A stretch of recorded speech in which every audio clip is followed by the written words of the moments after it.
Welcome to SF Commercial Property Conversations with Bruce Bean, where Bay Area investments meet expert insights. Get ready to unlock the strategies of commercial real estate success. So today we have Ryan Brown with us, and Ryan grew up in Northern California, way up at the top of Northern California in Crescent City. And Ryan, it's great to have you. I just love to hear how you got from Crescent City into medicine and then on to real estate.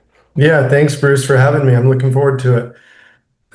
Like you mentioned, I grew up in a very small nobody town, I like to call it, up on the Oregon border in the redwood trees. My whole life, I wanted to become an anesthesiologist, and that's what I worked forward to and really focus on academics. Long story short, I finished my training at Rush in Chicago. I got a doctorate in nurse anesthesiology. At 31, I transitioned. My first job was as faculty at USC at the University of Southern California. Worked at the Keck School of Medicine. That was in early 2019. Working a couple years, realizing I'm making a really strong W-2 wage, and in California, you get taxed quite a bit. So just kind of exploring what's next steps. How can I optimize this income that I'm making? And so I started looking at real estate. I don't have a real estate background. I have a lot of friends that have more of a pedigree in real estate than me. So, I asked them about it. COVID hit, interest rates were at an all-time low. My personal income was growing even through COVID because of the demand that we had in surgery and for anesthesia services in the hospital. And so I went out looking for an investment property, whether it's my own primary house or multifamily. I got a 3-unit building on the beach, right place, right time. Interest rates were at an all-time low. The lender saw my income and said, hey, we'll give you our bottom rate, which is 2.25% fixed rate for 30 years. And I said, well, can it go lower? And they said, yeah, it's called buying points. And I didn't know any of these lending terms or buying points or how to adjust the rate or a variable rate debt. And so just through asking the right questions and I think exploring and being eager and also motivated, I paid a small fee. I can't remember what it was. Let's call it $17,000 or $20,000. And I fixed my rate at 1.75%. And I closed that transaction in 2021 and realized real quickly, if you buy good real estate and it's paired with really good terms on your debt, you make really good money. And so through that experience, I realized, I need to do this more. But I also recognized it wasn't that I was a genius. I just think I was right place, right time, and I largely got lucky. Because when I started looking at, let me just replicate this times 10, and then I'll have it made. Yeah, no problem. Deals like that, I realized, don't come very often. And so I realized, oh man, maybe real estate's not as easy as I thought. And I recognized how I did really get privileged and lucky in that transaction. And so through some close connections with my friend from college who had a real estate background, we explored, hey, let's do a multifamily acquisition together. He was working in tech in the Bay Area, paired with my anesthesia income. We looked at maybe going out of state, buying a 20-unit building in Tennessee or something like that. And we were looking at the terms and ultimately just the math wasn't making sense for us for the amount of risk we were maybe considering going out of state. And they said, well, what if we don't do multifamily? Let's look at car washes, retail, hospitality, cell towers, self-storage, you name it. We've kind of explored all these different avenues before really focusing on something. And so we agreed together, let's keep our jobs. He was making a fantastic income in tech. Let's buy a self-storage facility as a thesis. We bought a very small 81-unit self-storage facility up in Northern California.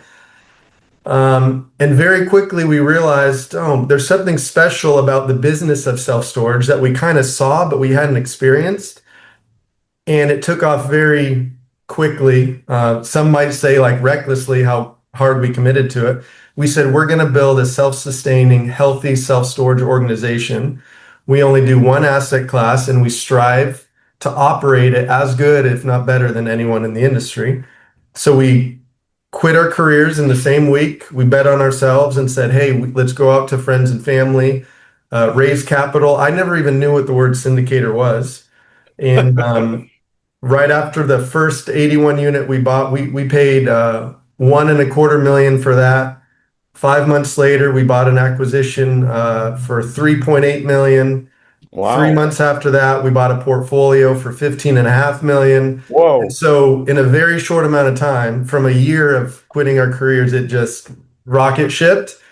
Um, and through that, you learn a lot when you get kicked in the teeth. You learn the hard way, and I think you learn in a way that really matures you into a good leader, and recognizing that the decisions you make and how heavy and powerful they are, especially when you're bringing on leverage and debt, and why high leverage risk, really ties to high return.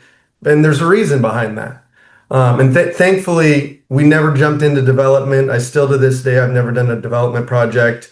I like to call us slow and unsexy. The assets we buy are cash flowing, stabilized assets.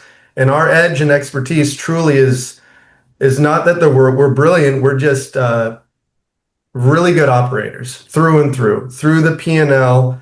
Our true north is a healthy net operating income. It's not growing revenue 30% if our expenses are going up 30%. It's really seeing what is the priority and putting on appropriate leverage, pairing it with the right investor and type of equity.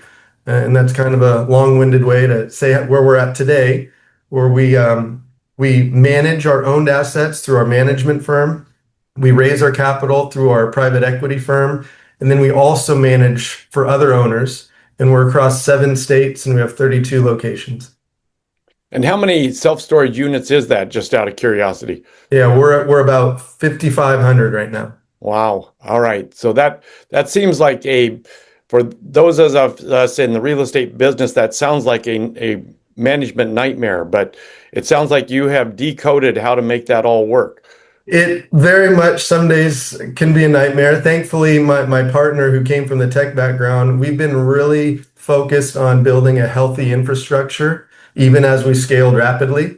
And our scale has pulled back a little bit, but it's always thoughtful to where the clients that we're bringing on, because we regularly, this month we brought on, another 800 units. Oh, wow. How do we support this from the lease agreements to the compliance? And it's tied to the technology we use, but also making it robust and resilient to where we have checks and balances. So we're just not flying by the seat of our pants, even though sometimes it does feel like that. The specifics are really handled well. Compliance, good customer care, security, safety, those things, insurance, those are always top of mind. So I'm curious if you still own that triplex that you bought for 1.7%. Yes, I absolutely do. When we focus on just self-storage, I have a firm belief, like, I'm gonna invest in what I understand. And I'll even invest with other operators similar, way larger than me in self-storage, because I believe so much in the asset class. But that deal was so good, I don't think I'm ever gonna sell it. No, I wouldn't think so. And I assume you can still keep that loan forever.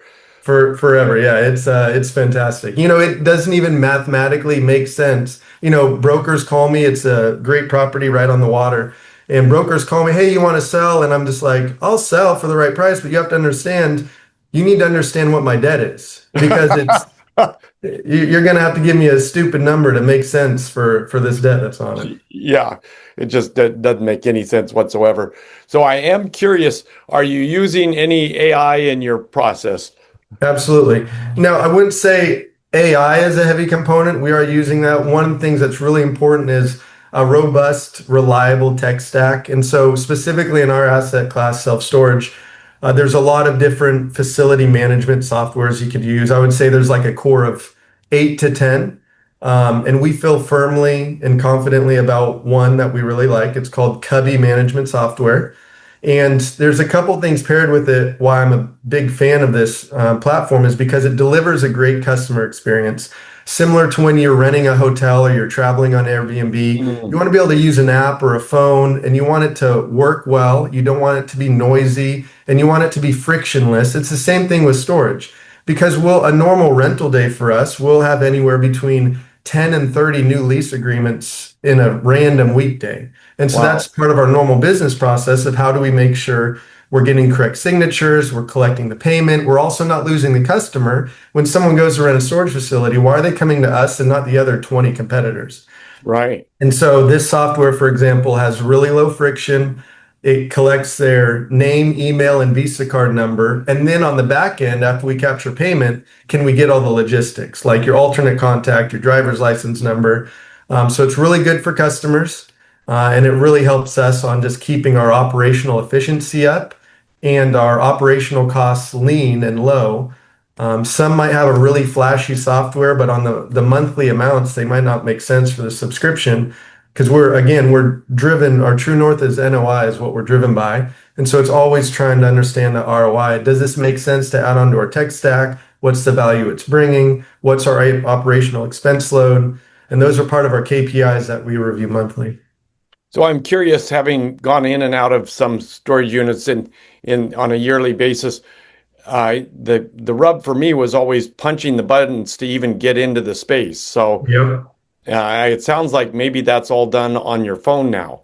It is all done on your phone. That's one of the things that though we've found to be helpful in our security is we actually mandate that someone puts in their code when they enter and when they exit. So some facilities might have a sensor. If a car pulls up, it just opens. We're very attentive to all our security. So if someone has a very small unit, a 5 by 10, 50 square foot, I want to know if someone's on site for 4 hours. You don't need to be on site for 4 hours with a small little unit the size of a closet. It tells me you're loitering, you're hanging out like it's your garage, you're bringing your friends. And so timestamps are part of our security and are really important to us. So it flags us because after a few thousand customers, you can have your quality deteriorate quickly. So all those little things like punching in your code, we feel strongly about even still to this day. And so I assume you have an on-site person also. We only do sometimes. Part of our edge too is well-run remote management, which kind of where the industry has turned recently. And so in Montana, for example, we have a 500 unit facility. It's about 65,000 net rentable square feet, hundreds of customers, but we don't need a manager who's on site 40 hours a week that has a large payroll if we don't need to use those services. So we have a centralized call center team. The head of our call center team is based in Texas. And then we utilize staff and agents in multiple countries. We're utilizing them in Guatemala, in Mexico, in the Philippines. And so it's staff that's paired up and teamed together both with our domestic team and overseas that really just delivers a fantastic customer experience. And customers aren't waiting 5 rings to get to a human. We're very attentive. And even our software, we utilize, it's kind of like a Salesforce product called AirCall. And we utilize AirCall to really do good metrics of our call center data. So when a customer calls on a monthly basis, how many went to voicemail? How many rings until it was answered? On average, what's the average customer time on the line? Why are we having an average time of 6, 7 minutes? What's going on? So we analyze that stuff. We want to be efficient, to the point, get the customer a solution, and then move on to the next. Well, I'm sure that generates a lot more sales depending on how quickly you answer the phone. Oh, absolutely. That's a huge component in our business. So I am interested in how did you decide on your virtual assistants? How did you go through that process? That's a great story. I don't think I've shared this on a podcast. So about my triplex that I bought, great location, great asset, and I'd never owned real estate. And probably within 6 months of me buying this property, I started getting cold calls. I've never got cold calls before, from like real estate brokers and people just, hey, I saw this property. Would you like to sell? All these calls. And no, thank you. No, thank you. One day, and back up, my partner Colby, we bought our self-storage facility and we were answering the phone calls in between our jobs. Like I was the customer service agent. Oh, wow. One day I get a cold call and I answer and she goes, "Hi, Ryan, I'm sorry to bug you. I just, you probably get this call a lot." And she was so professional, kind. And I was like, "No, I don't want to sell, but I do want to compliment you. You're doing a great job. Who do you work for?" And I said, "May I have your email?" if you ever consider leaving, please work for me someday. I emailed her, and then she came on as our first agent on our staff. I didn't know anything about hiring overseas. She lived out of the country. I was just really impressed, and I was the one that got cold called. And she was kind of the growth to our overseas team. We have about 11 full-time overseas people right now. Oh, that's fantastic. That is great. So you do use some AI in marketing, or where do you use your AI? Mainly the AI is utilized in reviewing customer emails, customer messages through the facility management software, and then any issues that arise, because it helps oversees our current team.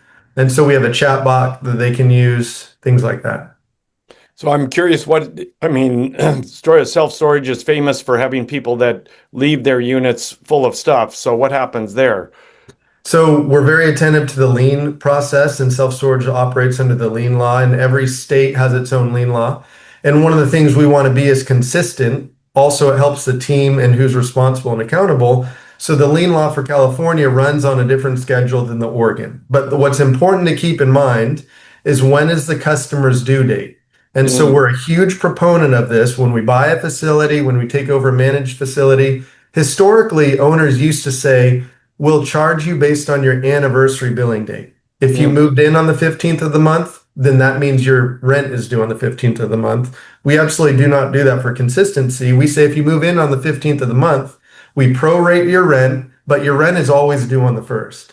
That's yeah. important to us because whether you're in Texas, whether you're in Washington, when your rent is due on the first, the lien process is all streamlined by state. So we know in the Ah, state of California what day you get overlocked if you're late, what day the lien letters go out if you're late. And so it's consistent. So we have our California model, we have our Oregon model, we have our Washington model, and it's all based on us knowing that customers are always due on the first. and that's all automated basically through your software. Correct. Yep. And we have our own delinquency management. That's really important for us as well. Deliver great customer service, be kind with customers, but also be fair. I'm delivering a safe, secure property to you. You also need to honor your agreement and pay your rent. And so we, are very quick to remind people, hey, you have a late payment due. I don't want to charge you this. You have 3 days. Hey, your gate's overlocked. Please contact us. Hey, a lien letter's going out. We're just giving you a heads up. So it's high communication. And then when you look at our whole portfolio, we have a fantastic accounts receivable number. And then as an owner, you start to understand when you're attentive to these little details, what does this result in? A healthier NOI. And this is always our goal, a healthy, resilient NOI.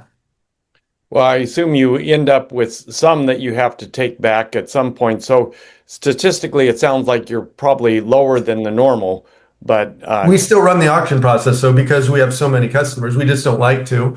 And then when it comes down to it, we'll go through and we'll do an online auction. So it's not like what you see on the TV shows where, someone bids in real time. You go to a website. There's a lot of property or websites out there like Storage Treasures is probably one of the most famous one. You can look at the photos and then just bid in real time.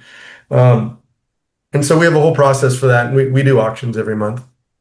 and so does that end up being halfway profitable, or is that it's Not very mostly, much, not so. No, yeah, that's a myth in the industry. yeah. Anything after the late fees, and the certified mailings and the newspaper postings, which are still mandated, we're lucky to break even. So we're very motivated to not go to auction. We do as much as we can to avoid that. In the same line of thought, though, occupied unit not paying, gets us nothing or less. So we really want to get that unit cleaned up and moved out so we can make it rent ready, within 24 hours. So what's a typical turnover rate when you end up with the delinquency? It's state specific, but I would say 60 days. Oh yeah, okay. So that's yeah. So you want to get that in and out as quick as Yeah, so we're possible. very attentive and on top of the lien process. So I'm curious what you do in terms of marketing. I mean, that must be a special item all its own. Yeah, it totally is. So one of the things that's simple about self-storage, thankfully, is you go a long way through having a healthy business on Google. And Mm, organic reviews are really impactful for us. You can pay for all these Google ads, but it goes a long way when you're looking at as a customer reviews and people are talking fantastic 5-star reviews. This was easy. They cared about what I said. And that's really our driving force. So I bonus my team. Every single 5-star review you get, I want to pay you a bonus. I want Oh, you to be wow. incentivized. I want to pay you more because the dividends are 10x that. And so our team's incentivized when they have a great customer experience, send them a link to our Google review page. And so that's really important to us. There's other platforms out there that we utilize. A national one that most people in the industry know about is called Sparefoot. It's basically like the kayak when you're going to rent, Mm, or sorry, book a hotel, rent a car. That's kind of like what it is for self-storage, but we're really attentive to what's our ROI. So you have to understand, just because you unloaded $1,000 in marketing, what did that actually earn you? So if I go up and get a billboard, which we've got done before, oh, yeah. how do I know that billboard's actually generating lifetime value of a customer, which is a really important metric? So you have to understand your customer base on average when they move in, how long do they stay? And so if we have a billboard, it has a very specific phone number to that billboard. That's not our generic phone number, or it has a Oh, QR code, because I always need to tie my return to my marketing spend. And if it doesn't tie, I'm not doing it. And that's something that, thank to my partner, he's really attentive to. He does well with those KPI trackings. And so we have a marketing meeting every month. What did we spend? What did it generate? And it's all broken down by facility, so we can really have a strong handle on that. And then month to month, we're leveraging how much are we spending, how much are we pulling back. It's seasonal related. It might be mm, industry and a city related. If we have a lot of demand, that's organic because I don't know, it's summer season in Palm Springs, right? We can right. dial back our marketing because we're just getting organic calls naturally. So what is the average stay in a self-storage? I would say 9 to 16 months. Some facilities were at Oh, interesting. 16 to 24 months. On the shorter end, probably 9 to 12 months. A So lot just, of customers will say, "Hey, I'm only going to store for 4 months," but after you got yeah. all your junk in there, like, Yeah. not this Saturday, and 9 months goes by. What's the average length of a contract? It's month to month. They're all Oh, month it's to month. they're all month to month. They're all month to month. Yeah. So I'm curious, you're out sort of looking these days for other self-storage? What markets do you like these days? So we'll go as far east as Montana, Mm, and anything west of that. We love California. Oregon, Washington kind of is our bread and butter along the coast. We haven't bought yet in Idaho, but we'd love to go to those markets. So we have an acquisitions team full time, just building relationships, letting owners know that we're interested if and when the time is right. Also, our third party management. So we brand our facilities as Storewell Storage, and then our management company is called Storewell Storage Management. We'll find owners that are like, you know what, I don't really want to sell. It's been in the family for decades, mm. but I'm tired of managing 500 customers and I'm getting older. And so that's where we step in and we then manage their properties for them. That's common for the big REITs like the Public Storage and the Extra Space, and there's synergy there because those owners, when it comes times to sell, then the REIT just gobbles them up. And so we aren't as aggressive in contract terms, such as the term ROFR or right of first Right, refusal. right. We let them know we're interested buyers, but it's more about building the relationship too. And we let them know that we own a handful and we want to own more. And so owners, as we manage them, can always consider us as potential future buyers. But we manage their properties just like if we would own it. It's our structure and system's the same. Oh, that's fantastic. So, but do you have any specific markets you're kind of more interested in at this point? No, I would say I love California. Yeah. The population growth is super important. The worst downfall to storage is more storage. So supply demand mechanics is what it comes down to. If you only have 10,000 people, how do you expect to fill up, 300,000 square feet of storage? And Not going to so happen. Right. And so we're really considerate of what's the supply, what's the demand. We don't develop. So one of our driving principles, even before we talk about leverage and debt and all these levers, what's our basis? And our true north is zero. You can't get lower than zero. So how close can we get? Is kind of also the thought process. So part of the input is what's the market? what are the market rents? If the economy gets bad and it gets really bad, what can we support? And it really comes down to your basis. If you're buying self-storage at $200 a foot, that has completely different pressures than if you're buying storage at $50 a foot. Um, and so we've spent high square foot values on self-storage. We've spent up to $210 a square foot, but that's not the norm. The last acquisition we bought, we paid $55 a square foot. It's a fantastic market. Our basis is great. The structure is really important, steel and metal. And then, and then after, once we get our basis comfortable, then we add on the leverage component. Who's our lender? What type of lender? What are the terms? What's our downside? And so we really prefer lenders such as credit unions and banks, 25 to 30-year amortizations. We negotiate on the prepayment. I don't know if you want me to go into the financing discussion. No, actually, I was interested. So you finance after you make the purchase? We do not. No, we make sure it's a sound purchase, and then we go to find the debt. Oh, okay. All right. But okay. yeah, we only close. We haven't bought an all cash deal or anything like that. Yeah. Okay. So how much do you typically leverage? I would say 60 to 65% is normal. Sort of. I have a unique story though, to where, because I think about leverage as, risk as well. So is the return going to make sense? I don't want to lever it up because I don't know what the 5-year future holds. I think I know what it holds, but I very well might be wrong. And so anything above like 65% just makes me a little hesitant, except for a recent transaction. Had good relationship with the owner. He was going to carry back financing instead of me going to a credit union or a bank. And I said, man, we have a lot of work to do to turn this around. And so we did a ladder interest rate jump. And so the first year is 0%. Wow. And so you don't get lower than that. And so I levered it up 80% LTV. There was a couple components. I would never be comfortable with 80% leverage myself. Because again, I'm slow, boring, unsexy with how we build our investments. But when your rate's 0% and year two is 2%, I was very comfortable. That paired with our $55 a square foot basis. Wow. All right. Well, this is very intriguing. Where can people get a hold of you, Ryan? Yeah, you can see my website, which is turnbullequity.com. That's the investor front. And then our management brand is storewellstoragemanagement.com.